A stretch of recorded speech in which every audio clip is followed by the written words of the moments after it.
दोस्तों स्वागत है आपका बिहार न्यूज़ में। दोस्तों मैं हूं फिरदौस गनी और आप देख रहे हैं केडीबी लाइव। दोस्तों आज हो चुका है 17 फरवरी 2022। तो आज की बिहार की टॉप न्यूज़ लेकर आए हैं आपके लिए। दोस्तों वीडियो स्टार्ट करने से पहले आपसे एक रिक्वेस्ट है, अगर आप नए आए हैं इस चैनल पर तो फिर चैनल को सब्सक्राइब करके बेल आइकन को भी प्रेस कर दीजिए और साथ में वीडियो को लाइक कर दीजिए, अपने दोस्तों के साथ शेयर भी कीजिए। तो चलिए दोस्तों स्टार्ट करते हैं आज की पूरे बिहार की टॉप न्यूज़। दोस्तों आज बिहार न्यूज़ में सबसे पहले बात करते हैं कि अक्सर गरीब राज्य कहा जाने वाला बिहार अब जल्द ही माला माल होने वाला है। दरअसल बिहार के जिस जमुई जिले में देश का सबसे बड़ा सोना का भंडार मिला है, वहां अब जल्द ही उत्खनन का काम शुरू होगा, यानी कि वहां से अब जल्द ही सोना निकाला जाएगा। जानकारी के अनुसार उत्खनन के लिए जल्द ही संबंधित विभाग की टीम सोना भंडार वाले जगह पर आने वाली है। बताया जा रहा है कि पिछले सप्ताह केंद्रीय इस्पात मंत्री आरसीपी सिंह ने भी पटना में मीडिया को बताया है कि सोना भंडार के उत्खनन की योजना की पूरी तैयारी है।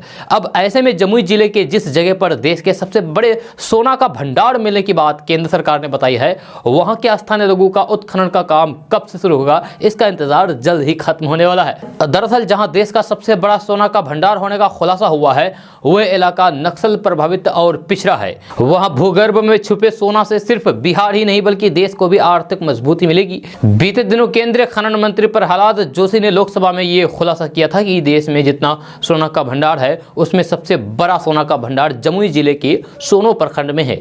आपको बता दूं कि बिहार के जमुई जिले के सोनो प्रखंड के चुरहैत गांव के पास करमटिया, जिसे सोन मटिया भी कहा जाता है, वहां सोना का भंडार होने की बात कही गई है। बताया जाता है कि देश का 44% सोना इसी जगह पर है।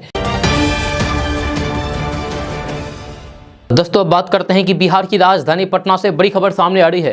ताजा रिपोर्ट्स के मुताबिक बिहार के पटना, पूर्णिया, अररिया, कटिहार, किशनगंज, भागलपुर, सुपौल समेत बिहार के सभी जिलों के मुखिया को सरकार ने सख्त चेतावनी दी है। इसको लेकर के पंचायती राज विभाग की ओर से निर्देश भी जारी कर दिया गया है। खबर के अनुसार बिहार के पंचायतों में सोलर स्ट्रीट लाइट लगाने का काम किया जा रहा है। ऐसे में कई पंचायतों के मुखिया सोलर लाइट लगा करके कमाई करने की मनसा पाले हुए हैं। ऐसे पंचायत जनप्रतिनिधियों के लिए सरकार ने सख्त चेतावनी जारी कर दी है। पंचायती राज विभाग ने कहा है कि बिहार के पंचायतों में 15 अप्रैल से सोलर स्ट्रीट लाइट लगाने का काम केवल बिहार की रिन्यूएबल एनर्जी डेवलपमेंट एजेंसी के द्वारा किया जाएगा। बरेडा के प्रत्येक वार्ड में 10-10 सोलर स्ट्रीट लाइट लगाई जाएगी। आपको बता दूं कि इस संदर्भ में विभाग ने सभी जिले के जिलाधिकारियों को एक पत्र भेजा है। इसमें कहा गया है कि सरकार के निर्देश के उलट जो जनप्रतिनिधि पंचायत में खुद से सोलर स्ट्रीट लाइट लगाने की कोशिश करेंगे, उन पर सख्त कार्रवाई की जाएगी। कई पंचायतों से ऐसी खबर आ रही है कि पंचायतों के मुखिया अपने तरीके से सोलर लाइट लगाने की कोशिश कर रहे हैं, लेकिन सरकार अब ऐसे मुखिया पर कार्रवाई करेगी।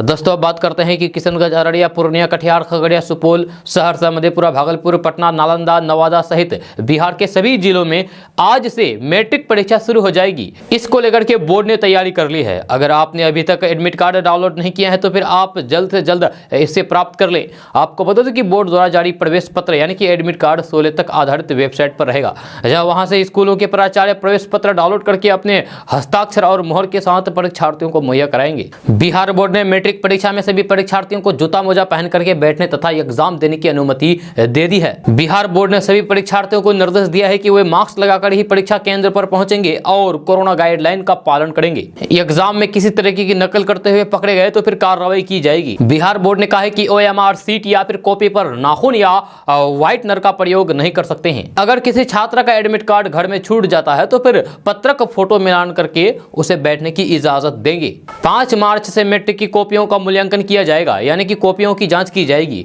मैट्रिक की कॉपियों का मूल्यांकन 17 मार्च तक चलेगा। दोस्तों बात करते हैं कि बिहार में बिजली बिल के लिए इंतजार, बिजली बिल जमा करने में देरी, बकाया बिल जैसी समस्याएं एक झटके में खत्म होने वाली है। जब पटना से इसकी शुरुआत हो चुकी है, बिजली कंपनी ने सारे मर्ज की एक दवा की तर्ज पर स्मार्ट प्रीपेड मीटर लगाने का अभियान शुरू कर दिया है। पटना में यह मीटर लगाने के बाद बिजली कंपनी की आमदनी बढ़ गई है। बिहार के ऊर्जा मंत्री विजेंद्र प्रसाद यादव ने सोमवार को कहा है कि बिहार के स्मार्ट उपभोक्ता स्मार्ट प्रीपेड मीटर की जरूरत को समझ चुके हैं। स्मार्ट प्रीपेड मीटर लगने से बिहार में खुशहाल बहाली आएगी। बिहार में सितंबर 2020 में स्मार्ट प्रीपेड मीटर लगाए जाने का शुरू हुआ था। अब तक 5,01,597 उपभोक्ताओं के घर पर स्मार्ट प्रीपेड मीटर लगाया जा चुका है। बिजली कंपनी के सीएमडी संजीव कुमार हंस ने कहा है कि सिर्फ पटना में ही 2,34,891 उपभोक्ताओं के घर पर स्मार्ट प्रीपेड मीटर लगाया जा चुका है। बिहार के अन्य शहरों जैसे समस्तीपुर में 60,978, मोतिहारी में 48,916, पूर्णिया में 36,086 और मुजफ्फरपुर में 29,554 स्मार्ट प्रीपेड मीटर लगाए जा चुके हैं। बिजली कंपनी ने इस वर्ष के अंत तक 23 लाख स्मार्ट प्रीपेड मीटर लगाए जाने का लक्ष्य रखा है। दोस्तों बात करते हैं कि बिहार के चर्चित चारा घोटाले मामले में सीबीआई की विशेष अदालत ने मंगलवार को सुनवाई करते हुए आरजेडी सुप्रीमो लालू प्रसाद यादव को दोषी करार दे दिया है। इधर पिता के दोषी करार होने के बाद बड़े बेटे तेज प्रताप यादव एक्शन मोड में आ गए हैं। उन्होंने पिता को इंसाफ दिलाने के लिए न्याय यात्रा निकालने का ऐलान किया है। इसकी जानकारी देते हुए उन्होंने कहा है कि घोटाला और भ्रष्टाचार को बढ़ावा दे रही सरकार, केंद्र सरकार और बिहार सरकार के खिलाफ न्याय यात्रा निकाली जाएगी। तेज प्रताप यादव की माने तो न्याय यात्रा बिहार के तमाम जिलों में निकाली जाएगी, जिसमें छात्र जनशक्ति परिषद से जुड़े तमाम लोगों की सहभागिता होगी। उन्होंने कहा है कि 21 फरवरी को सीबीआई कोर्ट द्वारा सजा सुनाने के बाद वे न्याय यात्रा को शुरू करने की तारीख का ऐलान करेंगे। इस संबंध में सोशल मीडिया पर जानकारी दी है। वहीं इस अभियान में अन्य लोग जुड़ सके, इसको लेकर भी टोल फ्री नंबर भी जारी किया जाएगा। तेज प्रताप यादव ने कहा है कि बिहार में कितने घोटाले हुए हैं, लेकिन उस पर कार्रवाई क्यों नहीं हुई है। सृजन घोटाले के आरोपी घूम रहे हैं। नीरव मोदी, माल्या जैसे लोग गरीबों के पैसे लेकर के देश से भाग गए हैं, उन पर कार्रवाई क्यों नहीं हुई है। मुख्यमंत्री नीतीश कुमार हत्या के मामले में आरोपित हैं, उन्हें कब सजा होगी। लालू प्रसाद यादव जिन्होंने सामाजिक न्याय किया, गरीबों को आवाज दी, जो असल में सामाजिक न्याय पुरोधा है, उन्हें बेवजह परेशान किया जा रहा है। ऐसे में हम न्याय यात्रा निकालेंगे और लोगों को सरकार की सच्चाई बताएंगे। पिता को न्याय दिलाने के लिए हमें खून भी बहाना पड़ा तो फिर पीछे नहीं हटेंगे। दोस्तों बात करते हैं कि पंजाब में चर्चित अभिनेता दीप सिद्धू का सड़क हादसे में निधन हो गया है। यह दीप सिद्धू पिछले साल 26 जनवरी को मौके पर किसान आंदोलन के दौरान राजधानी दिल्ली में हुई हिंसा की वजह से सुर्खियों में आ गए थे। दीप सिद्धू पर आंदोलनकारियों के एक समूह को भड़काने का भी आरोप था। जानकारी के मुताबिक यह हादसा केएमपी एक्सप्रेस वे पर हुआ है। शुरुआती खबरों के अनुसार दीप सिद्धू अपनी महिला मित्र के साथ स्कॉर्पियो गाड़ी में सवार थे, लेकिन मंगलवार की रात करीब 9 बजे सड़क पर अंधेरे होने की वजह से उनकी गाड़ी दुर्घटनाग्रस्त हो गई। दोस्तों बात करते हैं कि यूक्रेन और रूस के बीच युद्ध होने की आशंका जताई जा रही है। जहां यूक्रेन में भारत के अलग अलग राज्यों के लगभग 20,000 छात्र यहां की अलग अलग यूनिवर्सिटी में मेडिकल और इंजीनियरिंग की पढ़ाई कर रहे हैं। जहां इनमें बिहार के 1,000 से भी ज़्यादा स्टूडेंट शामिल है। ये सभी यूक्रेन में मेडिकल और इंजीनियरिंग की पढ़ाई करने गए हुए हैं। ये छात्र पटना, पूर्णिया, दरभंगा, छपरा, आरा, बक्सर समेत कई अन्य जिलों से के हैं। यूक्रेन में ओडिशा नेशनल मेडिकल यूनिवर्सिटी में पढ़ाई कर रहे बिहारी छात्र काफ़ी परेशान हैं। ताज़ा हालात को देखते हुए ये सभी छात्र अपने वतन और अपने प्रदेश लौटना चाहते हैं, लेकिन उन्हें हवाई जहाज का टिकट मिलने में काफ़ी दिक्कतें हो रही है, जिसके चलते इनकी चिंता बढ़ती ही जा रही है। आपको बता दूं कि रूस और यूक्रेन के बीच लगातार युद्ध का खतरा मंडरा रहा है। जहां रूस ने अपने 1 लाख से भी ज़्यादा सैनिकों और घातक हथियारों का सीमा पर तैनात कर रखा है। अमेरिका सहित तमाम देशों ने अपने नागरिकों को यूक्रेन छोड़ने की एडवाइजरी जारी की है। यूक्रेन में बिहार सहित देश भर के करीब 20,000 छात्र फंसे हुए हैं। इनमें से बिहार के 1,000 छात्र शामिल है। अधिकांश छात्र मेडिकल और कुछ यहां इंजीनियरिंग की पढ़ाई करने गए हैं। यूक्रेन में फंसे छात्रों और फिर उनके परिजनों ने प्रधानमंत्री नरेंद्र मोदी और मुख्यमंत्री नीतीश कुमार से उनकी सही सलामत वापसी की मांग की है। दोस्तों बात करते हैं कि बिहार के सिवान जिले में चौंकाने वाला मामला सामने आया है। यहां सरकारी स्कूल के शिक्षक को स्कूल में बच्चों को पढ़ाने के बजाय क्लास रूम में सोते हुए पकड़ा गया है। दरअसल इलाके की नवनिर्वाचित जिला परिषद सदस्य वंदना सिंह कुशवाहा और उनके प्रतिनिधि हेमंत सिंह कुशवाहा मंगलवार को करीब 11:30 बजे जिले के पचरूखी प्रखंड के सिसवा कोडर में स्थित प्राथमिक विद्यालय में जाँच करने के लिए पहुंचे थे। इस दौरान उन्होंने देखा कि नवनीत कुमार नाम का शिक्षक बच्चों को क्लास रूम में पढ़ाने के बजाय विद्यालय के एक कमरे में आराम फरमा रहे हैं।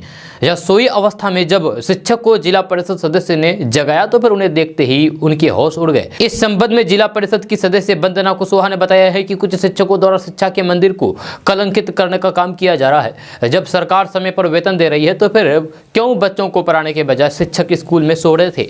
वहीं जिला परिषद सदस्य ने बताया है कि इसकी सूचना हमने जिला शिक्षा पदाधिकारी को दे दी है। जहां ऐसे लापरवाह शिक्षक पर कार्रवाई होनी चाहिए। दोस्तों बात करते हैं कि चारा घोटाले के दौरान डो कोषागार मामले में रांची की सीबीआई की विशेष कोर्ट के द्वारा राष्ट्रीय जनता दल यानी कि आरजेडी के मुखिया लालू प्रसाद यादव को दोषी ठहराए जाने पर उनकी बेटी और बिहार विधानसभा में नेता प्रतिपक्ष तेजस्वी यादव ने अपनी प्रतिक्रिया दी है। तेजस्वी यादव ने कहा है कि ये कोई अंतिम फैसला नहीं है, उनके पास ऊपरी अदालतों में फैसले को चुनौती देने का विकल्प है, हाईकोर्ट के बाद भी सुप्रीम कोर्ट में जाने का विकल्प रहता है। उन्होंने कहा है कि ये कोई अंतिम फैसला नहीं है। तेजस्वी यादव ने कहा है कि कई बार निचली अदालत का फैसला पलट दिया जाता है, ऐसा लगता है कि देश में सिर्फ एक ही घोटाला हुआ है, जेल तो सिर्फ गरीबों का नेता गया है। उन्होंने कहा है कि बिहार में अब तक 80 घोटाले हुए हैं, लेकिन किसी भी मामले में कहां कोई जेल गया है। नेता प्रतिपक्ष तेजस्वी यादव ने कहा है कि देश की जनता सब देख रही है। उन्होंने सवालिया लहजे में कहा कि विजय माल्या, मेहुल चौकसी कहां है, उन लोगों पर क्या कार्रवाई हुई है। जनता की अदालत सबसे बड़ी अदालत है, जनता की आंखों में आरजेडी सुप्रीमो लालू प्रसाद यादव निर्दोष है। दोस्तों बात करते हैं कि सरकारी बैंक से रिटायर्ड पेंशनरों के लिए अच्छी खबर है, उनकी महंगाई राहत में खासी बढ़ोतरी हुई है। उनके डीआर में बढ़ोतरी फरवरी से जुलाई 2022 के लिए है, यानी कि होली के त्यौहार से पहले आने वाली पेंशन बढ़कर आएगी। इसके साथ ही बैंकरों के महंगाई भत्ते में भी बढ़ोतरी की गई है। फरवरी से अप्रैल 2022 तिमाही के डीए पेमेंट में 37 स्लैब की बढ़ोतरी की गई है। दोस्तों बात करते हैं कि इस्लामिक देशों के संगठन ऑर्गेनाइजेशन ऑफ इस्लामिक कोऑपरेशन यानी कि ओआईसी ने सोमवार को भारत को लेकर के गहरी नाराजगी जताई है। ओआईसी ने हरिद्वार में धर्म संसद कर्नाटक में हिजाब विवाद और मुसलमानों के खिलाफ कथित नफरत को लेकर के चिंता जताते हुए बयान जारी किया है। ओआईसी के महासचिव की ओर से बयान जारी किया गया है। ओआईसी के महासचिव ने भारत के हरिद्वार में हिंदुत्व के झंडा दरबारों की ओर से मुसलमानों के नरसंहार की अपील की और सोशल मीडिया पर मुस्लिम महिलाओं की उत्पीड़न को लेकर के चिंता जताई है। कर्नाटक में मुस्लिम महिलाओं के हिजाब पहनने पर प्रतिबंध भी चिंताजनक है। ओआईसी के महासचिव ने इन मामले में अंतर्राष्ट्रीय समुदाय खास करके संयुक्त राष्ट्र और मानवाधिकार परिषद से जरूरी कदम उठाने की अपील की है। बयान में ओआईसी के महासचिव ने भारत से आग्रह किया है कि वे मुस्लिम समुदाय की सुरक्षा सुनिश्चित करें। इसके साथ ही मुसलमानों की जीवन शैली में भी रक्षा होनी चाहिए। मुसलमानों के खिलाफ हिंसा और नफरत फैलाने वालों को न्याय के कटघरे में खड़ा करना चाहिए। दोस्तों बात करते हैं कि शिक्षक नियोजन से जुड़ी इस वक्त की बड़ी खबर सामने आ रही है, जहां पटना हाईकोर्ट के निर्देश के बाद बिहार में छठे चरण के शिक्षक नियोजन को स्थगित कर दिया गया है। ऐसे में शिक्षक बनने के लिए अभ्यर्थियों को अभी और इंतजार करना होगा। 18 फरवरी तक नियोजन पूर्ण करने का लक्ष्य दिया गया था। इसे लेकर के शिक्षा विभाग ने अधिसूचना जारी की है। छठे चरण के तहत माध्यमिक और उच्च माध्यमिक विद्यालयों में होने वाले शिक्षक बहाली प्रक्रिया को तत्काल स्थगित कर दिया गया है। यह स्थगन कोर्ट द्वारा पारित आदेश के आलोक में किया गया है, जहाँ उच्च न्यायालय के द्वारा पारित आदेश के आलोक में विभाग ने नियोजन प्रक्रिया को तत्काल स्थगित करने का फैसला किया है। विभाग के इस आदेश से सभी नियोजन इकाइयों को अवगत करा दिया गया है। दोस्तों बात करते हैं कि प्रसिद्ध भारतीय गायक और संगीतकार बप्पी लहिरी का कल निधन हो गया है। जब मुंबई के एक हॉस्पिटल में बप्पी लहिरी ने अंतिम सांस ली, उनकी उम्र करीब 69 साल थी। कहा जा रहा है कि वे काफी समय से बीमार चल रहे थे। उनका इलाज क्रिटिकल केयर अस्पताल में चल रहा था। हिंदी सिनेमा में बप्पी दा के नाम से फेमस बप्पी लहिरी ने महज 3 साल की उम्र में तबला बजाना शुरू कर दिया था और तभी से उन्होंने संगीत की शिक्षा लेनी शुरू कर दी थी। बप्पी लहिरी को सोना पहनना और हमेशा चश्मा लगाकर रखना बेहद पसंद था। गले में सोने की मोटी मोटी चैन और हाथ में बड़ी बड़ी अंगूठियां समेत सोने के ढेर सारे गहने पहनना उनकी पहचान थी। यह उनके निधन की खबर से बॉलीवुड और म्यूजिक इंडस्ट्री में शोक की लहर है। वहीं इस खबर के सामने आने के बाद सोशल मीडिया पर हर कोई उन्हें श्रद्धांजलि दे रहे हैं। जहां प्रधानमंत्री नरेंद्र मोदी, बिहार के मुख्यमंत्री नीतीश कुमार ने भी उनको श्रद्धांजलि दी है। दोस्तों बात करते हैं कि रेलवे अपनी कमाई बढ़ाने के लिए नए नए प्रयोग कर रहा है। बदलते समय में केवल पैसेंजर किराया और सामान्य माल ढुलाई से काम चलता नहीं दिख रहा है। इसलिए नए विकल्प के तौर पर रेलवे अब door to door delivery service शुरू करने जा रहा है। इस नए काम में डेडिकेटेड फ्रेट कॉरिडोर और पोस्ट विभाग भी शामिल होंगे। रेलवे इसके लिए मॉडल पर काम कर रहा है। पोस्ट विभाग और डेडिकेटेड फ्रेट के जरिए रेलवे के सामान ढुलाई की नई शुरुआत की जाएगी। रेलवे अब आपके सामान की डिलीवरी करेगा। इसके लिए एक मोबाइल ऐप लॉन्च किया गया दिया है। इस ऐप की मदद से आप डिलीवरी का ऑर्डर देंगे और रेलवे आपके घर तक सामान पहुंचाएगा। आम भाषा में कहें तो जैसे ऑनलाइन डिलीवरी कंपनियां आपके ऑर्डर की घर पर डिलीवरी करती है, वैसे ही अब रेलवे भी करेगा। आपको रेलवे के मोबाइल ऐप पर ऑर्डर देना होगा, उसका शुल्क चुकाना होगा और सामान आपके घर तक पहुंच जाएगा। आपको बस ऑर्डर करना और चार्ज पेमेंट करना होगा। एक मीडिया रिपोर्ट्स में कहा गया है कि यह सर्विस अभी पायलट प्रोजेक्ट के तौर पर शुरू की जाएगी। उसकी सफलता को देखने के बाद सब जगह इस सर्विस को बढ़ाया जाएगा। इस कदम से railway door to door service के क्षेत्र में प्रवेश करने जा रही है। दोस्तों अब बात करते हैं कि लंबे सफर पर जाने के लिए आज भी ट्रेन सबसे ज़्यादा पसंद किए जाने वाला साधन बना हुआ है। भारतीय रेलवे दुनिया का दूसरा सबसे बड़ा रेलवे नेटवर्क है। इसमें रोजाना करोड़ों लोग सफर करते हैं, लेकिन शायद ही सफर में आपको सामान ले जाने का नियम पता हो। आपको बता दूं कि ट्रेन में सफर करने के दौरान तय लगेज ले जाने का नियम है। यदि आप इस नियम का पालन नहीं करते हैं तो फिर आप पर जुर्माना लग सकता है। इंडियन रेलवे ने ट्रेन के कोच के हिसाब से सामान का वजन निर्धारित कर रखा है। एक यात्री अधिकतम 40 से 70 किलोग्राम सामान के साथ यात्रा कर सकता है। हालांकि टिकट की क्लास के आधार पर यात्रियों को अपने साथ सामान ले जाने की अलग अलग छूट दी गई है। जब फर्स्ट एसी क्लास से ट्रेवल करने पर यात्री अपने साथ 70 किलो सामान लेकर के यात्रा कर सकता है।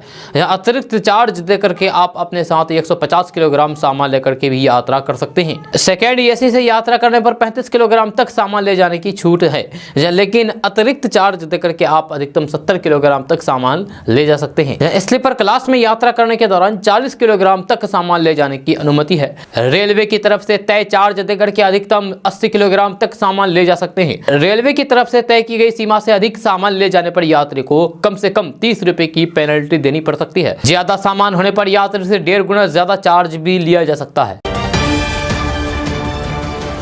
दोस्तों बात करते हैं कि बिहार की राजधानी पटना से बड़ी खबर सामने आ रही है।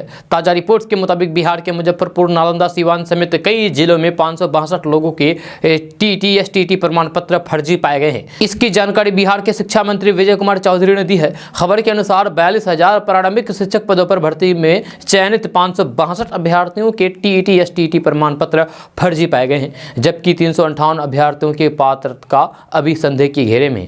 यह विभाग गहनता के साथ इन अभ्यर्थियों के दस्तावेजों की जांच कर रही है। आपको बता दूं कि भोजपुर में सेंट्रल TT के 93 सर्टिफिकेट फर्जी मिले हैं। पूर्वी चंपारण में 65, मुजफ्फरपुर में 29 और नालंदा में CTT के 13 फर्जी प्रमाण पत्र पाए गए हैं। वहीं नालंदा में TT के 25 जबकि सीवान में 35 डिग्री फर्जी मिले हैं। मंत्री ने जानकारी देते हुए बताया है कि फर्जी डिग्री वाले इन सभी 562 अभ्यर्थियों की नियुक्ति पर रोक लगा दी गई है। साथ ही साथ इनके खिलाफ मुकदमा भी दर्ज किया गया है। इन सभी लोगों पर कानूनी कार्रवाई की जाएगी। ये सभी लोग 3 चरणों में संपन्न नियोजन प्रक्रिया से गुजरते हुए अंतिम रूप तक चयनित हुए हैं। अंत में इनकी डिग्री पकड़ी गई है।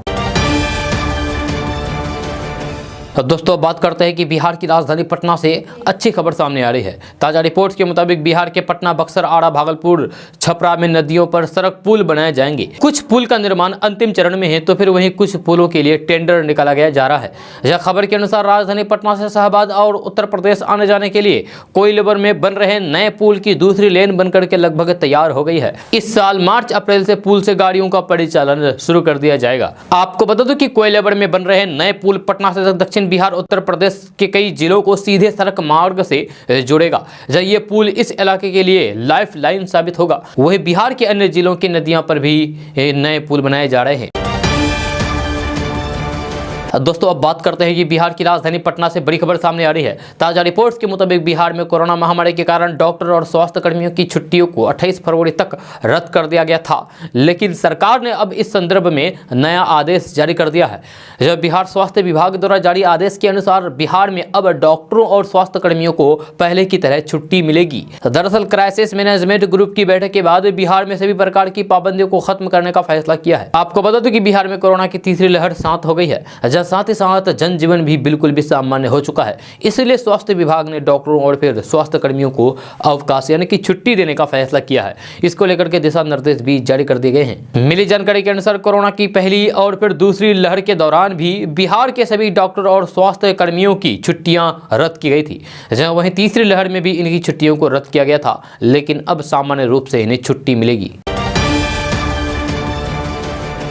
दोस्तों बात करते हैं कि बिहार में मठ और मंदिरों की जमीन खरीदने वाले लोगों पर कार्रवाई की जाएगी, साथ ही साथ उनसे मालिकाना हक छीन लिया जाएगा।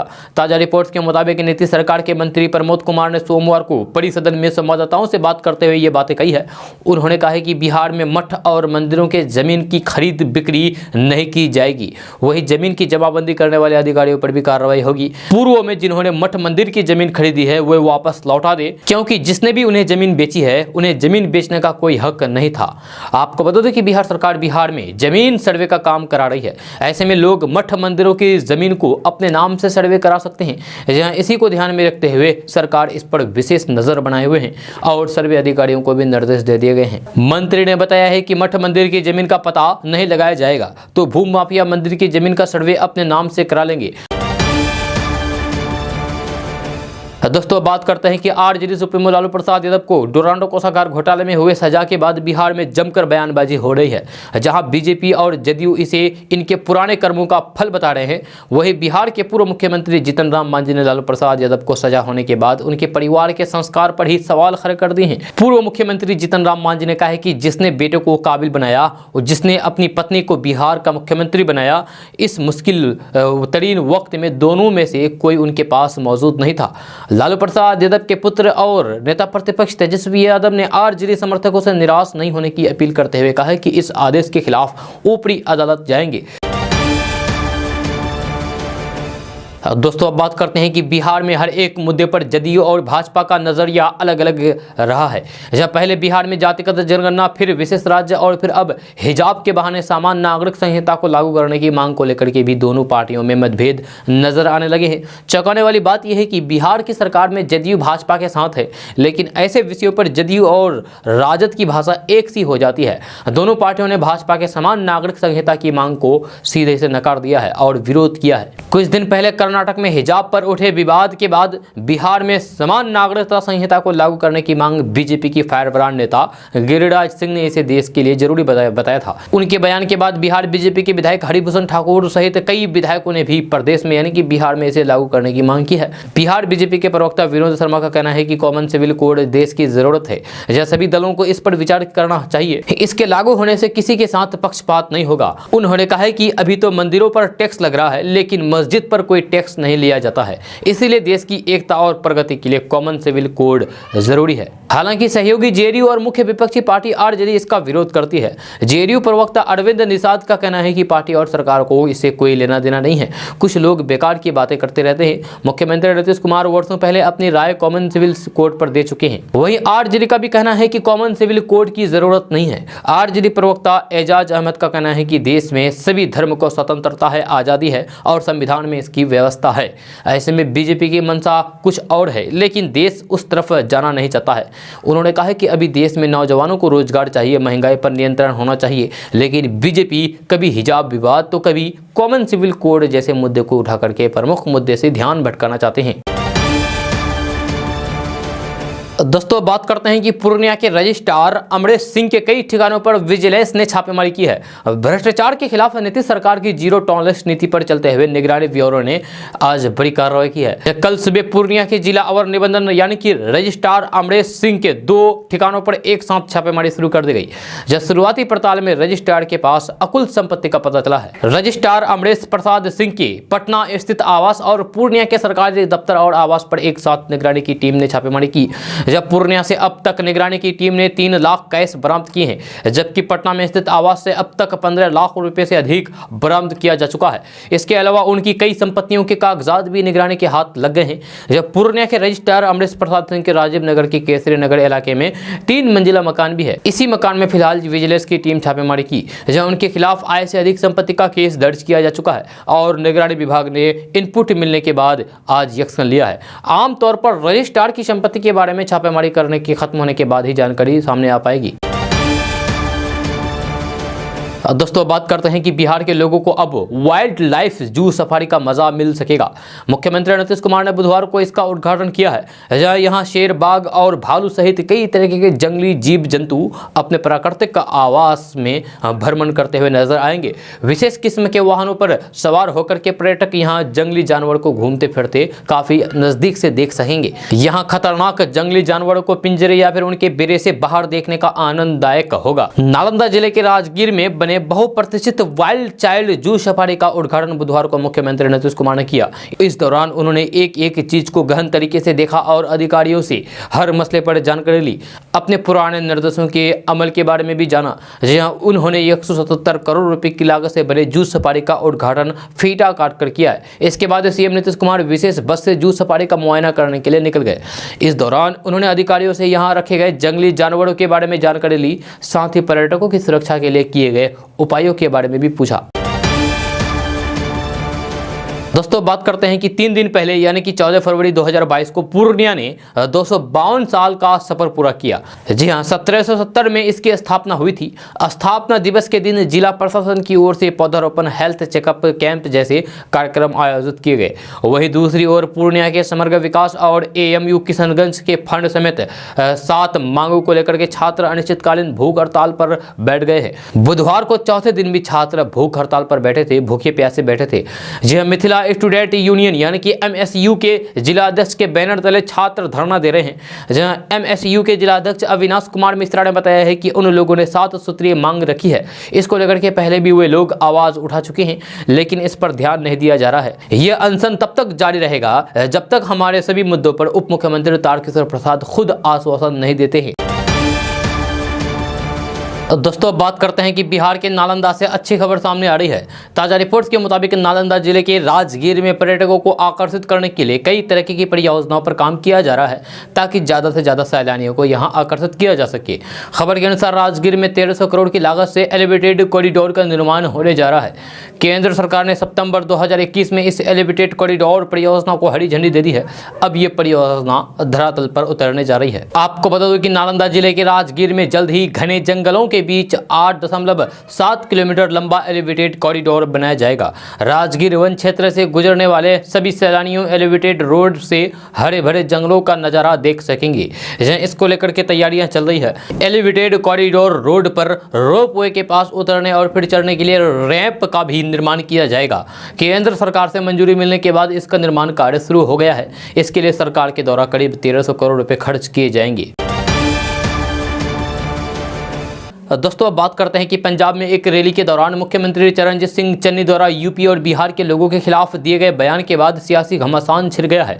जब भारतीय जनता पार्टी हमलावर हो गई है। भाजपा आईटी सेल के प्रमुख अमित मालवीय ने सीएम चन्नी के साथ साथ कांग्रेस महासचिव प्रियंका गांधी पर भी निशाना साधा है। उन्होंने अपने ट्विटर हैंडल पर एक ट्वीट करते हुए कहा है कि मंच से पंजाब के मुख्यमंत्री यूपी बिहार वालों को अपमानित करते हैं और प्रियंका वाड्रा बगल में खड़ी होकर के हंस रही है, तालियां बजा रही है। उन्होंने सवाल पूछा है कि क्या ऐसे कांग्रेस देश और यूपी का विकास करेगी, लोगों को आपस में लड़ाकर। भाजपा के आईटी सेल विभाग के प्रमुख अमित मालवीय ने कांग्रेस पर निशाना साधा है। उन्होंने दावा करते हुए कहा है कि कांग्रेस पार्टी ने पंजाब चुनाव प्रचार के दौरान यूपी और बिहार के लोगों का अपमान किया है। दोस्तों बात करते हैं कि लोक जनशक्ति पार्टी रामविलास के अध्यक्ष चिराग पासवान लगातार बिहार सरकार पर हमलावर हैं। मंगलवार को बिहार बचाओ मार्च के दौरान उनके कार्यकर्ताओं पर लाठीचार्ज बरसाने को लेकर के उन्होंने एक प्रेस कॉन्फ्रेंस किया और बिहार के मुख्यमंत्री नीतीश कुमार पर जमकर हमला बोला। जहाँ तो वहीं लालू प्रसाद यादव के लिए सॉफ्ट दिखे। जब उन्होंने लालू शासन के 15 साल को भूल जाने की बात कही है। उन्होंने कहा है कि अगर हम इतिहास में ही जीते रहेंगे और आज के ज्वलंत मुद्दे नहीं देखेंगे तो भविष्य में आगे नहीं बढ़ पाएंगे। इतिहास में ऐसा कोई भी नेता नहीं है जिनसे कोई गलती या चूक नहीं हुई होगी। जिसने संपूर्ण क्रांति का नारा जेपी नारायण ने कांग्रेस को उखाड़ कर फेंकने के लिए दिया था। पर आज कौन सा ऐसा दल है या फिर नेता है जो कांग्रेस के साथ सरकार में ना रही हो। मौजूदा मुख्यमंत्री नीतीश कुमार खुद कांग्रेस के साथ सत्ता में रहे हैं, लालू प्रसाद यादव भी रहे हैं, ये सब जयप्रकाश नारायण के अनुयायी रहे हैं। चिराग पासवान ने कहा है कि एक दशक में बहुत सी चीजें बदल जाती है। इमरजेंसी के बाद जिस कांग्रेस को सत्ता से बाहर कर दिया गया था, बाद में पूर्ण बहुमत से फिर से उसकी सरकार बनी थी। जरूरी है इतिहास की बातों से सीख लेकर के उसे वहीं छोड़कर आगे बेहतर किया जाए। चिराग पासवान ने यह कहा है कि नीतीश कुमार लालू प्रसाद यादव के शासन को बुरा बताते हैं, अपराध गिनाते हैं, बेरोजगारी गरीबी गिनाते हैं, तो फिर आप बताइए कि उनसे बेहतर आप क्या काम कर रहे हैं। वे काल याद दिला करके आपने काल को कैसे अच्छा कह सकते हैं। मुझे लगता है कि आज लालू शासन से बदतर स्थिति बिहार की है। इससे पहले चिराग पासवान ने लाठीचार्ज पर कहा है कि चलाइए मुख्यमंत्री जी, जितनी लाठियां हो गोलियां हो चलाइए, पर इस बात को गांठ बांध लीजिए कि ये आगाज था। चिराग पासवान ने कहा है कि जितनी पुलिस प्रशासन इस मार्च को रोकने में लगाया गया था, वहीं पुलिस प्रशासन को नीतीश कुमार बिहार में बढ़ते अपराध, जहरीली शराब से हो रही मौत और क्राइम की रोकथाम में लगाते तो आज का दृश्य कुछ और ही होता। दोस्तों बात करते हैं कि देश भर में इन दिनों हिजाब का मामला दिनों दिन बढ़ता ही जा रहा है। जहां कर्नाटक के कॉलेज से शुरू हुई हिजाब बनाम भगवा स्कार्फ की लड़ाई अब पूरे देश में बहस का मुद्दा बनी हुई है। इस मामले में लोग दो भागों में बटे हुए दिखाई दे रहे हैं। वहीं फिल्म स्टार भी हिजाब मामले पर अपना नजरिया रख रहे हैं। इस मुद्दे पर शुरू से ही एक्टिव पत्रकार और फिल्म मेकर विनोद कापड़ी ने अब फिर से प्रधानमंत्री नरेंद्र मोदी को ट्विटर के जरिए ललकारा है। हिजाब का समर्थन कर रहे विनोद कापड़ी ने ट्वीट किया है कि कर्नाटक से शुरू हुआ शर्मनाक सिलसिला अब देश के कई राज्यों तक पहुंच चुका है। कैमरों और जय श्री राम का नारा लगाते लफंगों के भीड़ के बीच छोटी छोटी बच्चियां के हिजाब उतारे जा रहे हैं या टीचरों के बुरखे हटाए जा रहे हैं। आजाद भारत के इतिहास में इतनी वैसीपन कभी भी नहीं हुआ है। जागो नरेंद्र मोदी जागो। अपने दूसरे ट्वीट में विनोद कापड़ी ने लिखा है कि एक सच्चे हिंदू को, हिंदू महिलाओं को, मुस्लिम बच्चियों और फिर महिलाओं के समर्थन में सार्वजनिक तौर पर हो रहे बेहद अपमानजनक व्यवहार का विरोध करना चाहिए। याद रखना, नरेंद्र मोदी के संरक्षण में पल रहे घिनौने भगवा गुंडे कल आपके भी कपड़ों तक पहुंच जाएंगे। याद रखना। विनोद कापड़ी ने एक और ट्वीट करते हुए लिखा है कि मुझे ये कहते हुए न कोई शक है न कोई खौफ कि इस देश में चारों तरफ मुसलमानों के साथ हो रहे विभत्व व्यवहार, अपमानीय बर्बरता को नरेंद्र मोदी का मौन समर्थन है। प्रधानमंत्री पद का निर्वाह करते हुए मोदी चाहे तो फिर 1 मिनट में सब कुछ रुकवा सकते हैं, पर वे लोकलाज की सारी मर्यादा भूल चुके हैं।